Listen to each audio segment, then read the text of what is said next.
Marthe vient d'avoir 50 ans et sa vie a pris un virage qu'elle n'a pas décidé.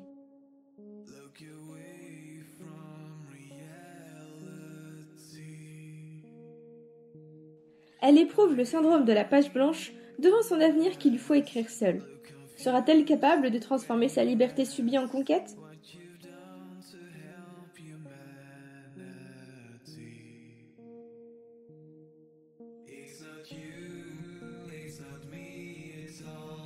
Continuera-t-elle d'écouter ses voix intérieures qui lui conseillent les mêmes recettes que par le passé ?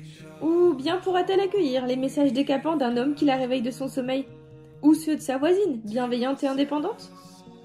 Les laissera-t-elle agir comme des outils de sa transformation ?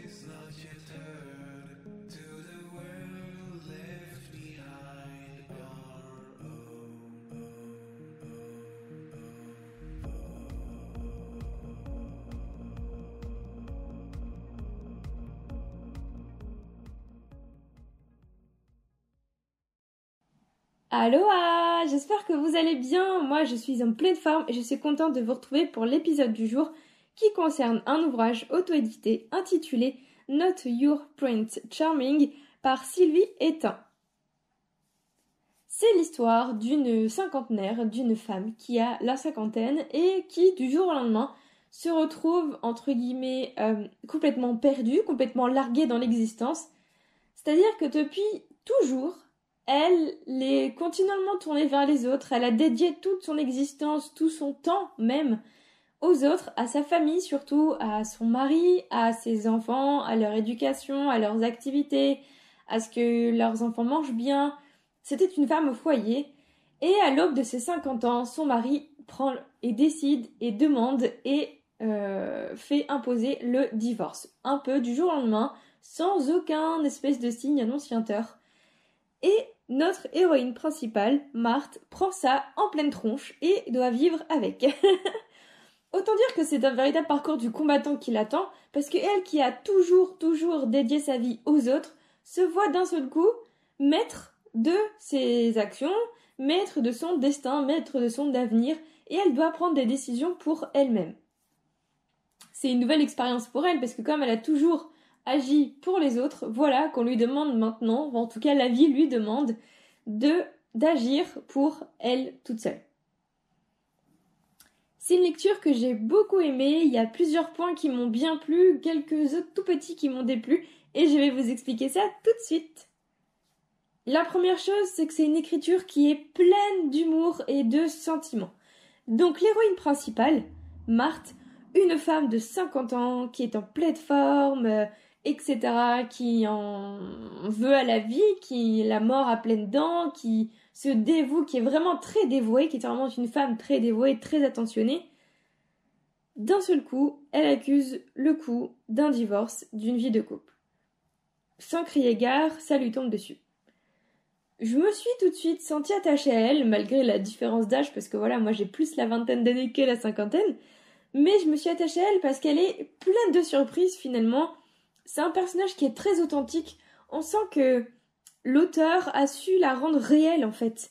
Par ce qui lui arrive, parce que voilà, le fait de se retrouver du jour au lendemain abandonné par son du coup ex-mari, c'est quelque chose qui peut arriver à tout le monde aujourd'hui, surtout aujourd'hui où c'est vraiment quelque chose de très courant finalement de se voir larguer ou divorcer ou laisser tomber en 24 heures même pas. Et en fait, Sylvie a fait de Marthe un personnage vraiment réaliste et vraiment concret. Et du coup, je trouve que c'est ça qui la rend attachante parce que tout le monde peut facilement s'identifier. Même si demain, on va pas recevoir une demande de divorce de la part de notre époux, on peut se faire laisser tomber, alors que ce soit par notre petite amie ou petit ami, que ce soit par notre copain, que ce soit même par notre famille, ça peut être en fait une rupture, une séparation de n'importe quel type en termes de relations et de relations sociales et de liens sociaux. Donc c'est quelque chose qui est très réaliste finalement, qui est très humain, et du coup j'ai beaucoup aimé ce trait-là, ce trait très concret que l'auteur donne à son personnage principal. Ce qui m'a également plu en fait, c'est le fait que Marthe, elle évolue dans cette situation qui est totalement inédite pour elle, parce qu'elle qui avait une vie jusque-là parfaitement rangée, avec un un planning et un temps absolument chronométré pour pouvoir se dévouer absolument à sa famille, ses enfants et son époux. Là voilà, un peu du jour au lendemain, complètement bouleversée, elle doit quitter le grand appartement ou la grande maison de famille pour se retrouver dans un tout petit appartement et refaire sa vie, entre guillemets, devoir prendre soin d'elle, devoir se retrouver finalement avec juste elle-même, alors que jusqu'ici, elle n'avait pas l'habitude de ça parce que elle n'avait pas le temps de se retrouver avec elle-même, elle se retrouvait tout le temps avec les autres au final. L'écriture de ce roman est très fluide, elle n'est pas compliquée. On est très rapidement transporté dans l'écriture, notamment parce qu'il y a beaucoup de métaphores. Moi, j'aime davantage quand il y a des descriptions, mais le fait ici qu'il y ait beaucoup d'images, beaucoup de choses qui rentrent dans le vif du sujet, beaucoup de comparaisons, d'émotions qui sont balancées telles quelles, enfin voilà, c'est vraiment très cru. Et bien finalement, ça m'a beaucoup plu parce que c'était beaucoup plus vif et beaucoup plus rythmé qu'un gros pâté de description. Peut-être que là, effectivement, avec le sujet en question qui est le renouveau d'une femme de 50 ans qui doit apprendre à se faire face, à se connaître, à apprendre qui elle est et ce qu'elle aime et ce qu'elle aime faire rien que pour elle. Et ben là, c'était cette plume-là qui est beaucoup plus rentre dedans, elle était vachement adaptée finalement, je trouvais. Parce que du coup, le fait que ce soit très vif, très, très au cœur du sujet, très rythmé, très dynamique, voilà, très, ça ne mâche pas ses mots en fait. Le fait que ce soit tout ça, ça rend la plume, alors, c'est pas authentique, c'est pas ce mot-là, mais c'est comme si c'était Marthe elle-même qui nous racontait son histoire en fait. C'est un peu comme si c'est elle qui nous l'a raconté, mais à sa manière, donc avec ses mots, avec ses expressions, avec ses pensées. On a plus l'impression d'être Marthe, en fait, d'être une part de sa personnalité et de l'accompagner dans son quotidien, etc., et dans ses problèmes, plutôt que d'être un spectateur extérieur ou d'être un spectateur omnipotent qui connaît tout, qui connaît toutes ses pensées, ses désirs, ses besoins, etc. Là, vraiment, on avait juste l'impression d'être avec elle, d'être elle et de partager ses souffrances, ses obstacles et ses victoires en sa compagnie. Parce que du coup, ce qui me fait dire ça, c'est que tout au long du roman, j'avais l'impression d'entendre sa voix, finalement, me raconter son récit, me raconter ses peurs, me raconter sa surprise quand elle apprend son divorce, me raconter ses doutes, de mais comment va-t-elle faire maintenant, qu'est-ce qu'elle va bien pouvoir faire pour occuper son temps en fait, me raconter un peu ses questionnements, bon voilà, qui elle est en fait, qu'est-ce qu'elle aime, parce que c'est vrai que depuis tout ce temps, elle s'est jamais posé ces questions-là, et j'ai beaucoup aimé cette manière d'écrire-là, j'ai beaucoup aimé ce personnage qui est très attachant en fait. Des fois, le récit fait des espèces de clins d'œil à l'écriture en elle-même, au processus même d'écriture. Par exemple, à un donné, le texte nous dit un truc du genre « Dans les romans, les personnages sont livrés depuis un regard omniscient, etc. » Et j'ai trouvé ça trop chouette en fait. Cette espèce de clin d'œil à la fois à l'écriture et à la fois au lecteur qui est en train de lire cette écriture-là. Enfin, je trouvais ça super, super sympa comme petit clin d'œil en fait, qui s'est glissé comme ça entre deux mots. Dans ce roman, on découvre le sujet du divorce, qui remet du coup en question toute la vie de l'héroïne, qui du coup d'un coup d'un seul passe du statut de femme au foyer, comme je vous l'ai expliqué, à une espèce de reconversion professionnelle, elle qui n'a jamais travaillé parce qu'elle était vraiment femme au foyer depuis toujours, donc elle n'a jamais travaillé, et là elle doit expérimenter le monde du travail pour la première fois dans sa vie, et c'est un sujet qui est à la fois simple, enfin voilà, une reconversion professionnelle c'est quelque chose qui est très courant aujourd'hui, mais en même temps, il est décrit de manière... c'est pas surjoué, c'est pas dramatisé non plus, c'est pas... comment dire ça, c'est pas exagéré dans la manière dont c'est abordé.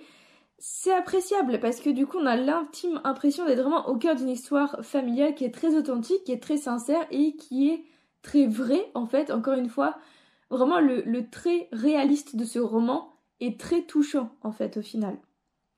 Et il y a de belles valeurs qui du coup se dégagent de cette histoire-là, que ce soit l'apprentissage de l'héroïne face aux obstacles de la vie courante, que ce soit face à la famille, puisqu'il y a cette histoire de séparation qui va créer des choses, qui va provoquer d'autres choses, ou même le fait de créer un entourage beaucoup plus bienveillant que ce qu'il n'était, Enfin voilà, c'est une espèce de désillusion qui amène à une nouvelle reconstruction et j'ai beaucoup aimé, je trouve ça vraiment très émouvant comme processus et comme traversée dans la vie en fait.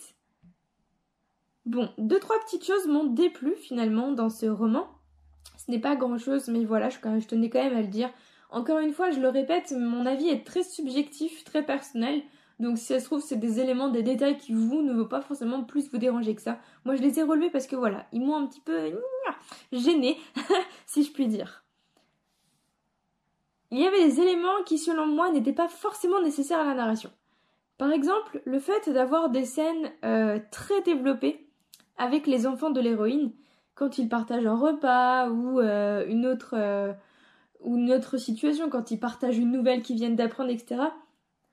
Au fond, ça aurait pu être juste suggéré en une ligne ou deux, et pas forcément le fait que ce soit beaucoup plus développé, parce que on est entraîné dans l'histoire de Marthe, on est entraîné dans le fait que voilà, c'est une femme au foyer qui, du jour au lendemain, n'est plus femme au foyer, elle qui s'est tout le temps dévouée aux autres se retrouve à se dévouer qu'à elle-même et à se reconvertir.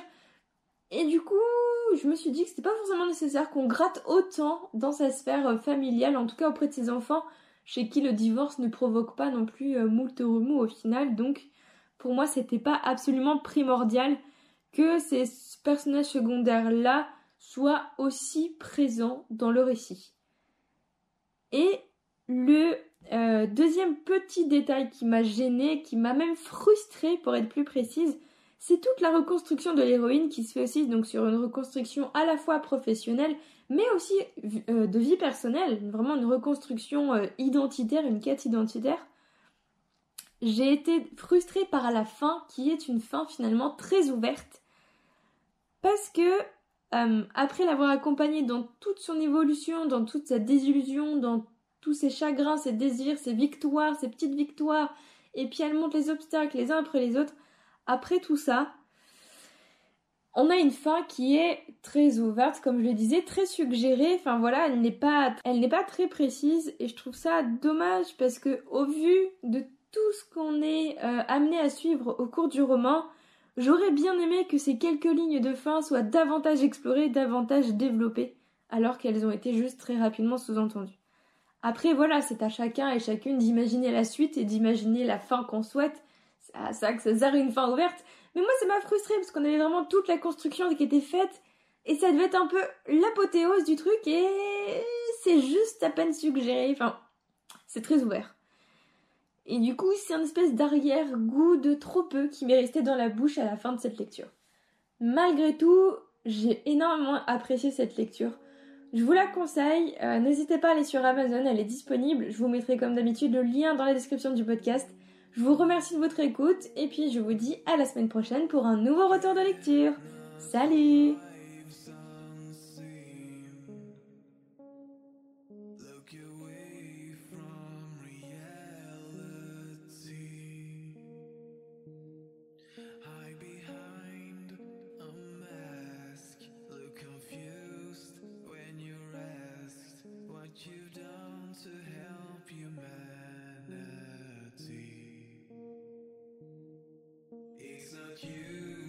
It's not me, it's all together. Try to change all the harm.